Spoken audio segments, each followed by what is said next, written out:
L'eau de Futuna n'est pas potable, c'est en tout cas ce que déclare encore une fois David et Léa lors de la présentation de leur stage. Au Palais des ministres, la présentation est faite devant le délégué, un membre de la chefferie et quelques personnes des services administratifs. Pour nous, il a été très formateur car l'eau n'est pas potable sur Futuna, donc il y a énormément de choses à faire sur l'eau.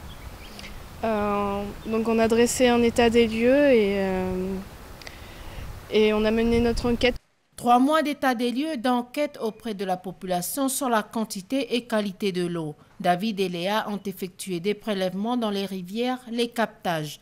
Lors de la présentation, ils évoquent les différents problèmes rencontrés sur l'eau de Futuna. Et notre enquête nous a montré que la grande majorité des habitants de Futuna veulent de l'eau potable. La première solution, c'est de rénover les réseaux, parce que certains réseaux sont abîmés à cause du cyclone Thomas notamment.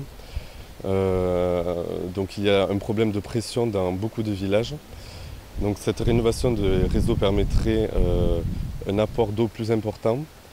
Ensuite, il est important de nettoyer les eaux, de les filtrer, parce que beaucoup d'habitants ont rencontré des saletés dans l'eau. Donc c'est pour ça qu'il est important de la filtrer. Et ensuite, il faut utiliser des traitements comme le chlore pour pouvoir la rendre potable et tuer les bactéries qui se trouvent dans l'eau. Les 2 stagiaires ont laissé le soin aux autorités de réfléchir sur les différentes solutions proposées. Un stage riche, très apprécié par le chef d'antenne du service de l'environnement. Qui sont venus dans le cadre du programme Intègre, financement européen. Et leur objectif était de faire un diagnostic sur l'eau.